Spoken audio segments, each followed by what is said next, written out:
안녕하세요. 저는 서울의 한 사립 유치원에서 아이들을 가르치는 30대 유치원 교사입니다. 저는 아이들의 순수한 웃음소리를 들으며 하루하루를 채워나가는 그런 평범한 사람이었는데요. 그런 제가 한 남자를 만나면서 인생이 송두리째 흔들릴 줄은 몰랐습니다. 모든 일의 시작은 제가 다니던 유치원에서부터였어요. 5세반이었던 저희 반에 승아라고 있었는데 하원할 때 자주 승아의 아빠가 데리러 왔습니다.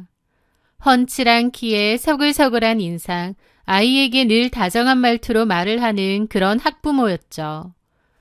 아이를 데리러 올 때면 저나 다른 선생님들에게도 늘 예의 바르게 인사를 건네는 사람이었습니다. 선생님, 오늘도 우리 승아 잘 돌봐주셔서 감사합니다. 멀려. 조심히 가세요. 승아도 내일 보자. 선생님한테 공손히 인사드려야지. 아이의 눈높이에 맞춰 몸을 낮추고 조곤조곤 이야기하는 모습을 볼 때면 참 좋은 아빠구나 하는 생각이 절로 들었죠. 그때 당시에는 그저 한 아이의 학부모, 그 이상도 그 이하도 아니었지만 그의 선한 인상은 제 기억에 좋게 남아 있었습니다. 그런데 어느 날 승아가 갑자기 유치원을 그만두게 되었습니다. 어머님이 좀 멀리 이사를 가게 되었다는 짧은 말만 남기고 구체적인 이야기까진 안 한 채 원을 그만두셨죠. 아이들이 원을 옮기는 경우도 자주 있었기에 별로 대수롭지 않게 넘겼습니다. 그렇게 1년 반이라는 시간이 흘러간 어느 주말 오후였습니다. 서점에서 책을 고르고 있었는데 누군가 제게 아는 척을 하는 겁니다. 저기 혹시 민들레 유치원 선생님 아니세요? 고개를 들어보니 낯이 익은 사람이 서 있었습니다. 처음에는 퍼뜩 생각이 떠오르지 않았는데 가만 더듬어 보니 승아 아빠시더라고요. 1년 반만이었는데 얼굴은 묘하게 수척해 보이기도 했고요. 아, 승아 아버님 맞으시죠? 어머, 안녕하세요. 어떻게 여기서 다 뵙네요. 그러게요. 세상 참 좁네요. 여기서 선생님을 다 뵙고. 저는 자연스럽게 승아는 잘 지내는지 물었죠. 승아는 잘 지내나요? 이사 가셨다고 들었는데. 그런데 제 물음에 그의 얼굴에 잠시 그늘이 지는 겁니다. 그리고 잠시 머뭇거리더니 사실 이혼을 해서 승아를 못 본 지 꽤 되었다고 하더라고요. 승아 엄마가 아이를 데리고 미국에 있는 친정으로 떠났다고 하면서요. 그 순간 단순히 이사를 간 게 아니라 이혼을 하고 승아와 승아 엄마만 떠난 거구나 알겠더라고요. 그 말을 듣고 보니 승아 아빠의 그 수척한 얼굴이 이해가 되기도 했습니다. 그러셨군요. 승아가 멀리 떠났네요. 아버님은 많이 보고 싶으시겠어요. 뭐라고 말해야 될지 모르겠어서 좀 어색하더라고요.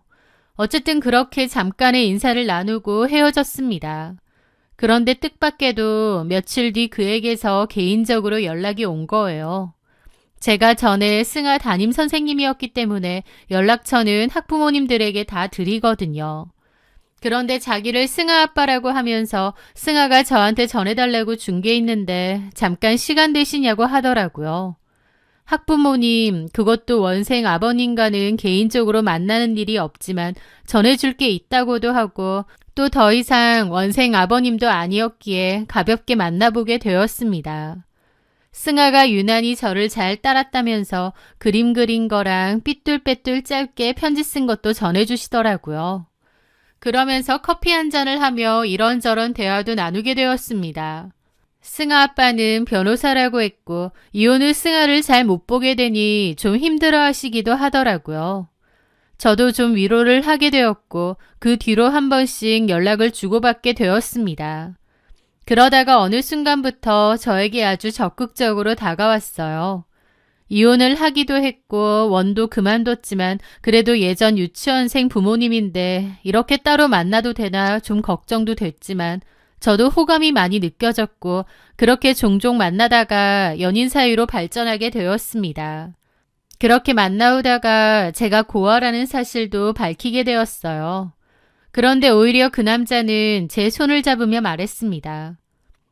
내가 가족이 되어줄게. 나도 이혼하고 마음도 너무 헛헛하고 쓸쓸한데 우리 서로의 따뜻한 가족이 되어주자. 가족의 온기를 그리워했던 저에게 그의 말은 가슴 깊이 파고들었습니다. 이혼의 아픔이 있는 사람이었지만 그만큼 더 사람의 소중함을 알 거라고 믿기도 했고요. 그의 열렬한 구애 끝에 저는 결국 그의 청혼을 받아들였습니다. 하지만 그 뒤 결혼으로 가는 길은 순탄치 않았습니다. 최승혁 씨의 부모님, 그러니까 예비 시부모님은 저를 탐탁치 않아 하셨거든요.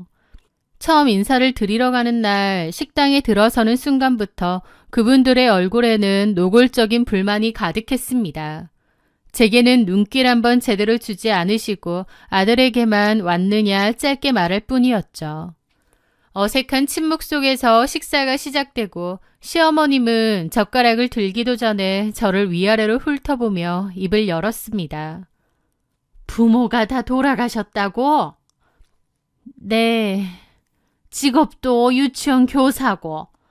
아휴, 우리 아들에 비해선 좀... 제 심장이 쿵 내려앉았고 얼굴이 화끈거려 고개를 들 수가 없었습니다. 시어머니의 목소리에는 가시가 돋쳐 있었죠. 우리 승혁이가 어디 가서 빠지는 애가 아닌데 이혼남이라는 것 때문에. 아들이 이혼남이라는 흠 때문에 마음에 안 드는 며느리를 들여야 한다는 사실이 착잡하다는 표정이었습니다. 하지만 아들의 고집이 워낙 세다 보니 마지못해 결혼을 허락하시는 분위기였어요. 그렇게 면전에 대고 무시를 당했을 때 자리를 박차고 일어났어야 했는데 그때 저는 그럴 용기가 없었던 것 같습니다. 그리고 그분들의 무시는 앞으로 닥쳐올 불행의 서막에 불과했다는 것을 머지않아 알게 되었습니다. 결혼 후 시어머니는 사사건건 저를 트집 잡고 무시했습니다. 제가 차린 음식에는 손도 대지 않으면서 배운 게 없으니 음식 솜씨도 이 모양이지 라며 혀를 찾고 예의 범절이 없다, 부모 없는 티가 난다 같은 말들을 아무렇지 않게 제 면전에 쏟아냈죠. 저는 하루에도 몇 번씩 투명인간이 되거나 무시를 당했습니다. 더 기가 막혔던 건 남편의 태도였습니다.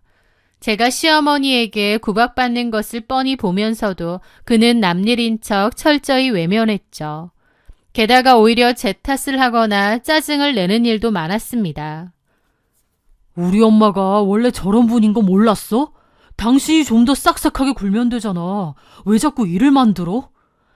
연애 시절 제 가족이 되어주겠다며 눈물 짓던 그토록 다정하던 그 남자는 온데간데 없고 저를 자신의 부모님과 똑같은 눈으로 내려다보기 시작하는 겁니다.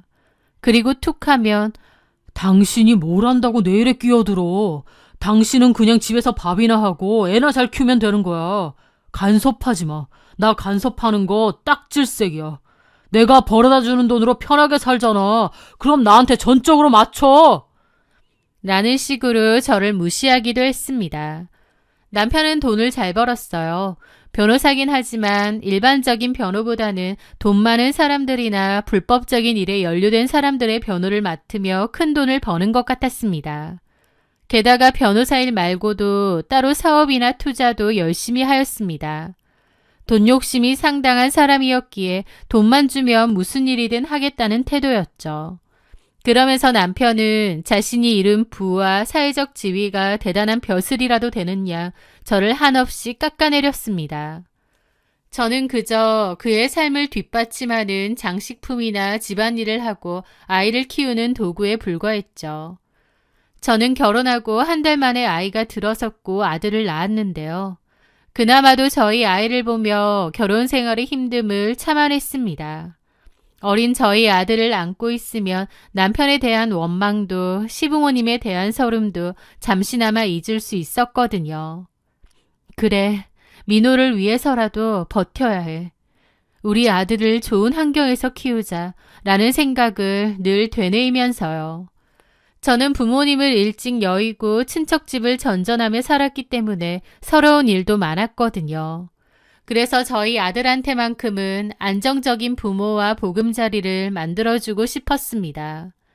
저희 아들에게만큼은 저처럼 부모의 사랑을 제대로 받지 못하는 상처를 주고 싶지 않았거든요.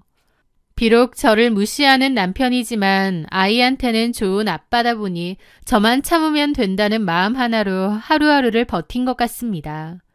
하지만 제 마지막 노력마저 산산조각 내는 사건이 터지고 말았습니다. 어느 날부터인가 몸에 이상한 신호가 느껴졌습니다.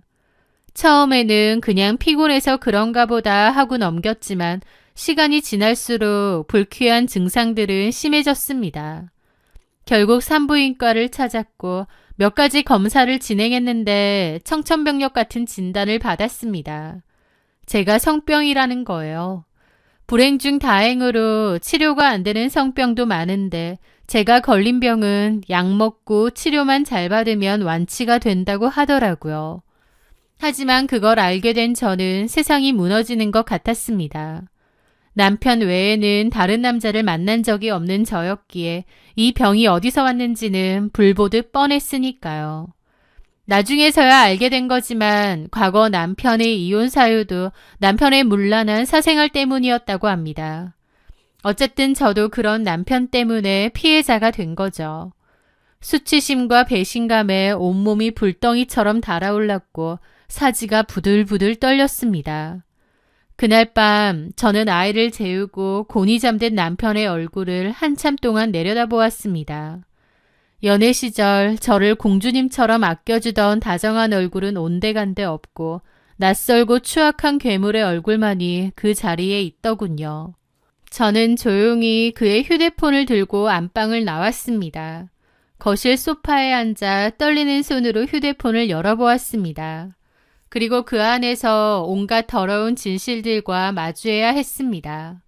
남편은 어플을 이용해서 수많은 여자들과 음란한 메시지와 사진들을 주고받았습니다. 스크롤을 내리는 내내 헛구역질이 날 정도였죠. 남편은 수많은 여자들과 하룻밤을 즐기는 인간이었습니다. 그런데 그 와중에도 거의 매일같이 연락을 주고받으며 오랫동안 내연관계를 이어나간 여자의 존재도 발견했죠.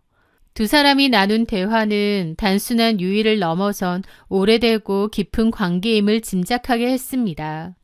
심지어 그 여자는 남편에게 제 욕도 하고 있었습니다. 네 와이프는 아무것도 모르냐. 그 정도면 집에 있는 가구나 가전제품 수준인 거 아니냐. 가진 거 없고 순진해 보여서 재혼한 거냐 등등 저에 대한 모욕적인 말까지 주고받으며 킬킬거린 겁니다. 게다가 바람피는 주제에 언제가 자기들 기념일이니 호텔 레스토랑에서 축하를 하자는 얘기도 하더라고요. 그 모든 것은 저에게 너무 큰 충격으로 다가왔습니다. 저는 남편에게 모든 증거를 내밀며 이혼을 요구했습니다. 하지만 제 이혼 요구에도 남편은 눈 하나 깜짝하지 않고 비웃으며 뻔뻔하게 나오더군요. 그래서 어쩌라고. 이혼하던지.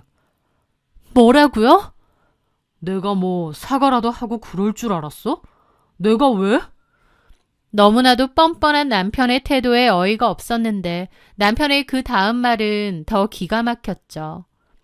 근데 이건 알아도 이렇게 나한테 이혼 소송 걸면 민호 볼 수 있을 것 같아? 돈도 없고 기댈 것도 하나 없는 주제. 내가 가진 수를 다 써서 너 하나 길바닥에 내앉게 만드는 거 일도 아니야. 마음만 먹으면 양육권도 뺏어올 수 있는데 그럼 넌 평생에 못 봐. 그건 알고 이러는 거야? 기가 막혔습니다. 명백히 잘못한 건 남편인데 오히려 저희 아들을 빌미로 저를 협박하는 겁니다. 지금에서야 돌이켜보면 남편의 유책 사유가 명백하고 지가 변호사가 아니라 변호사 하랩이라도 남편이 말한 것처럼은 안 됐을 겁니다. 하지만 그때 당시엔 남편이 협박하듯 저렇게 나왔고 저도 멘탈이 이미 부서질 대로 부서졌던 상태였기에 남편의 의도대로 마음이 흔들렸습니다. 남편과 헤어지면 정말 우리 아이를 못 본다고? 그 생각을 하니 덜컥 겁이 나고 무섭더라고요.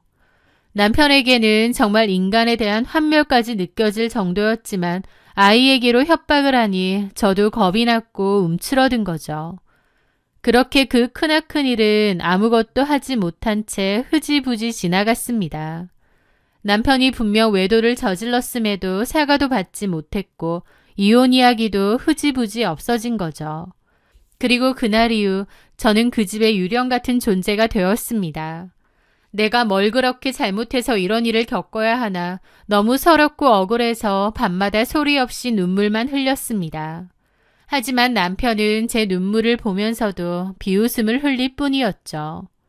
외도 사실을 들켰음에도 아무 일 없이 지나가고 나니 남편은 더욱 뻔뻔해졌습니다. 이제는 최소한의 제 눈치조차 보지 않았던 거죠.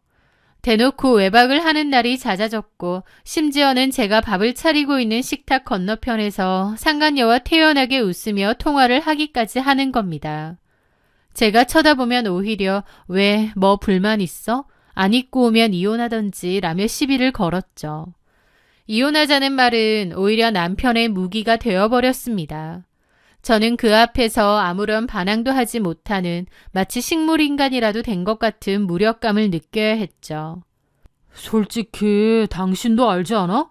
당신한테 내가 꽤 과분한 상대라는 거.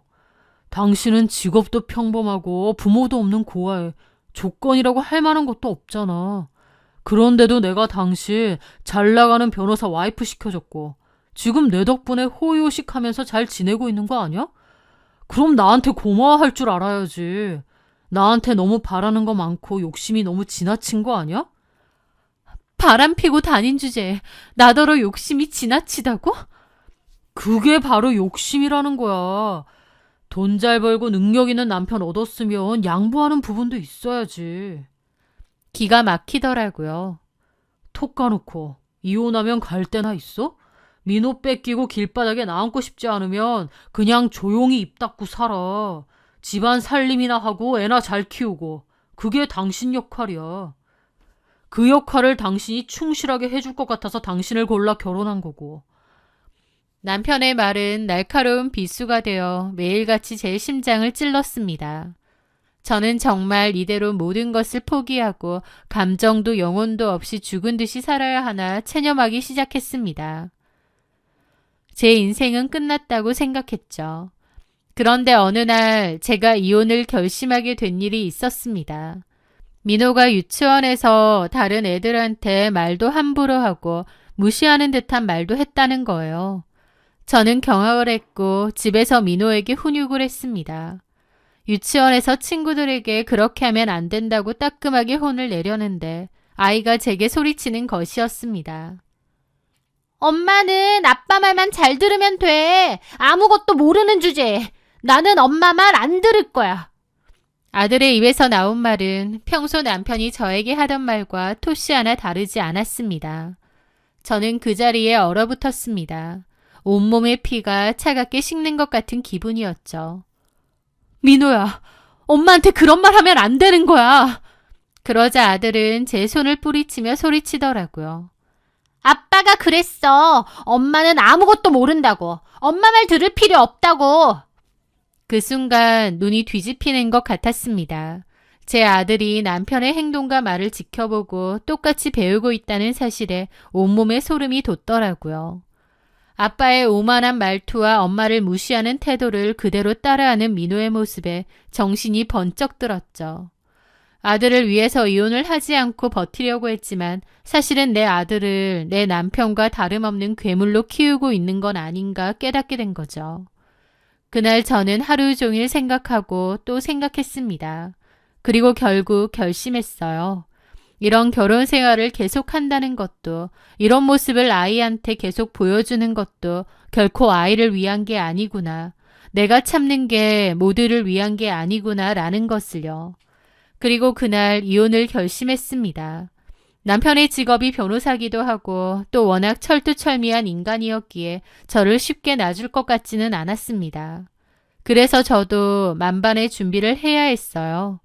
남편은 돈을 위해서라면 불법적인 일도 서슴지 않는 인간이라는 걸 알았기에 약점도 많은 인간이었습니다. 그래서 남편의 뒤를 캐보기로 한 거죠. 더불어 남편이 상습적으로 만나는 상간녀의 신상도 알아보게 되었습니다. 혹시나 했는데 역시나더군요. 그 상간녀 역시 유부녀였습니다. 끼리끼리구나 싶었죠. 그런데 그 상간녀에 대해 더 알아보니 상간녀의 남편과 시댁이 아주 큰 사채업계의 큰손으로 불리는 사람들이라는 것이었습니다. 겉으로는 평범한 캐피털 회사 같지만 실상은 그게 아니더라고요. 그때 제 머릿속에서 번뜩 무언가가 떠오르더라고요. 악마를 잡으려면 더 지독한 악마를 이용해야 한다는 생각이요. 저는 그동안 모아두었던 남편과 상간녀의 모든 증거를 정리했습니다. 그리고 상간녀의 남편과 시부모가 운영하는 회사로 연락을 하게 되었죠. 회장님에게 꼭 드릴 말씀이 있다고 며느리에 관한 중대한 이야기라고 서류도 전달해달라고 했습니다. 그렇게 시간은 흘러 수요일 저녁이 되었습니다. 남편과 그 상간녀가 기념일이니 뭐니 하면서 만나자고 한 당일이었죠. 저는 먼저 호텔 레스토랑에 도착했습니다. 잠시 후 전 남편과 그 내연녀가 주변 시선은 아랑곳하지 않고 들어오더군요. 제가 그들 앞으로 다가가자 두 사람의 얼굴은 사색이 되었습니다. 네가 여기 어떻게... 바람 피는 주제에 기념일까지 다 챙기고 있어? 뻔뻔한 것까지 둘이 아주 잘 어울리네. 제 말에 남편은 금세 뻔뻔한 표정으로 돌아와 저를 조롱했습니다. 와, 너 내 뒷조사했냐? 간도 크다. 그래서 뭐 어쩔 건데. 네가 뭘 할 수 있는데. 이혼해준다니까? 애만 놔두고 너만 나가면 돼. 그렇게 만들어줘? 그러면서 저를 무슨 파리 쫓듯이 여기며 내연녀와 자리를 뜨려는 겁니다. 그 순간 저는 조용히 핸드폰을 들어 미리 약속된 번호로 문자를 보냈습니다. 그리고 그 문자가 도착하기 무섭게 레스토랑의 문이 열리며 상간녀의 남편과 그의 부모님이 들이닥쳤습니다. 그 순간 기고만장하던 남편과 내연녀의 얼굴은 하얗게 질려버렸죠. 여보, 아버님, 어머니, 여긴 어떻게... 내연녀는 시부모님을 보자마자 얼굴이 새파랗게 질려 파리처럼 빌기 시작하더라고요. 좀 전까지 고개 빳빳이 들고 뻔뻔하더니 자기 시부모님 불러오니 식겁을 한 모양이었습니다. 상간녀의 시어머니는 그런 며느리에게 다가가 반지가 번쩍이는 손으로 머리채를 휘어잡았습니다. 이게 어디서 바람질이야. 내가 이런 천박한 행동하는 거 제일 싫어하는 거 알아 몰라. 상간녀의 시어머니는 겉으로는 우아해 보이는 외모지만 막상 눈이 돌아가니 정말 무섭고 표독스럽더라고요. 상간녀는 머리채까지 잡힌 채 어쩔 줄 몰라 하면서 어머님 잘못했어요만 외쳤지만 상간녀 시어머니는 눈이 돌아 상간녀의 머리채를 다 뽑아버릴 기세였습니다. 그 와중에 전 남편은 상황 파악이 안 되는지 눈알만 굴리다가 슬그머니 도망치려고 하는 거예요. 하지만 상간녀의 시아버지가 데리고 온 거구의 부하들에게 뒷덜미를 잡혀 질질 끌려왔죠. 네가 내 며느리랑 놀아놨다는 그 변호사야? 남편은 처음엔 상황 분간이 안 되는지 이러는 거 불법이라느니 자기도 가만히 있지 않겠다느니 큰소리치고 경찰에 신고까지 하려고 하더군요. 그 모습에 상간녀 남편도 열받았는지 남편 핸드폰 집어던져버리고 곤죽이 되게 패는 겁니다. 진짜 퍽퍽 소리가 나게 맞고 남편은 정신을 못 차리더라고요.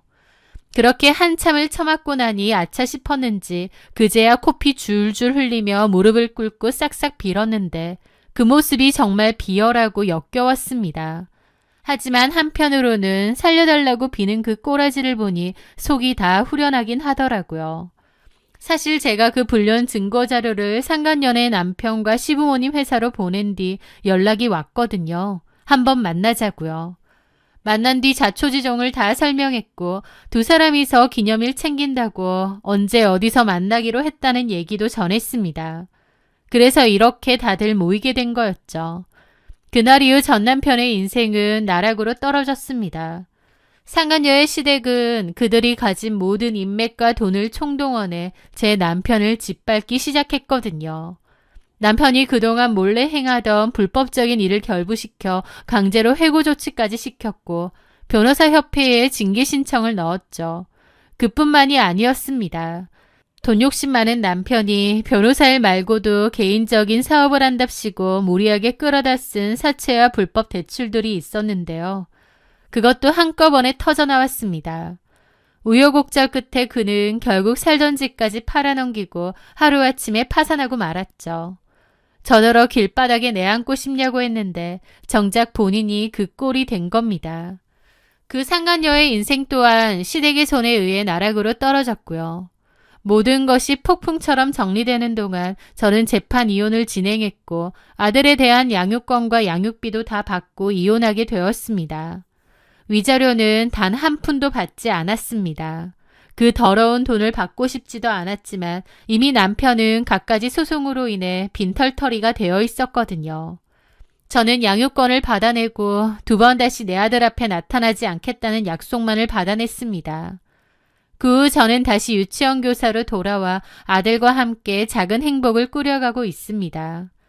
물론 결혼했을 때와는 비교할 수 없을 만큼 소박한 삶으로 살아가고 있죠. 하지만 저는 지금이 훨씬 더 행복합니다. 제 땀과 노력으로 아이에게 맛있는 저녁을 차려주고 마음고생도 하지 않아도 되고 이러한 소소한 생활이 더 큰 행복을 주는 것 같아요.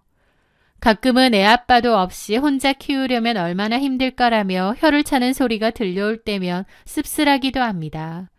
하지만 저는 제가 한 일을 절대 후회하지 않고 오히려 아주 잘한 선택이었다고 생각합니다.